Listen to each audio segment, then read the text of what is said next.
Look, we all think our dads are heroes, but I don't know. If you ask Alyssa Marsh-Contreras, she has even extra reason to believe her dad is a hero, because Paul Contreras ran towards the gunfire in Kansas City today and tackled the alleged gunman. Right there on your screen. Watch it happen.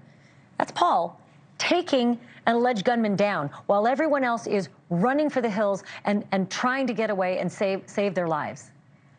Alyssa Marsh-Contreras, thank you for being on live with me tonight. I just want to ask you, tell me what you saw, what you heard. I know you videotaped. Take me to the incident and tell me what you saw. I mean, it all started off as a celebration, it was fun. Everybody was in good spirits. Everybody was happy to be, celebrating that two-peat by the Chiefs.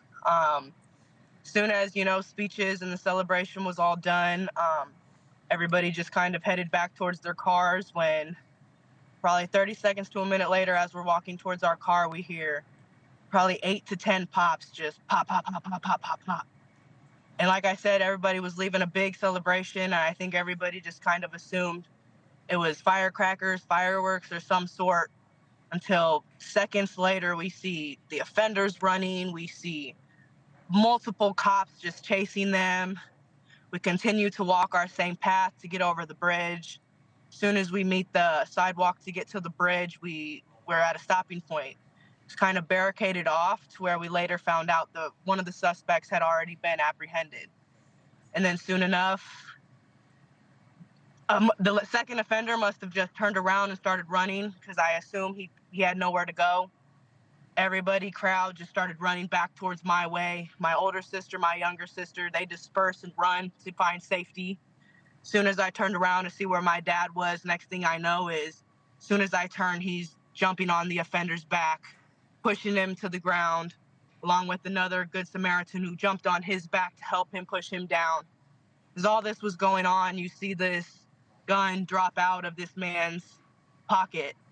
And you see another lady come and, set it aside. I was just there to obviously get video and make sure my dad and everything and all his belongings were kept up and okay.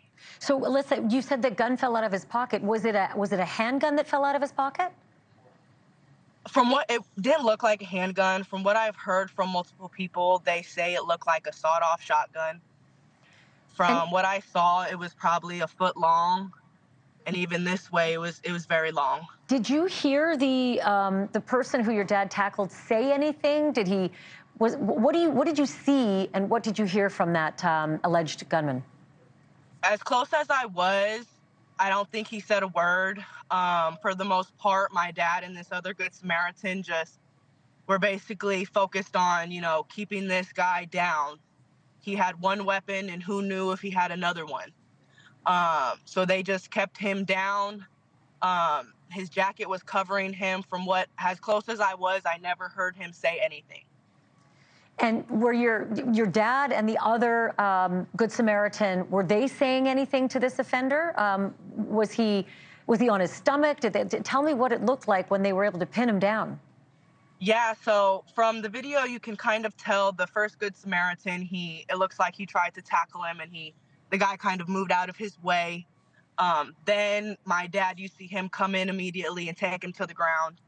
He rolls over on top of him and then is able to get his body, the offender's body, face down, pushing, his head to the ground and trying to maintain his upper body as this first Good Samaritan comes over and takes over his lower part of his body.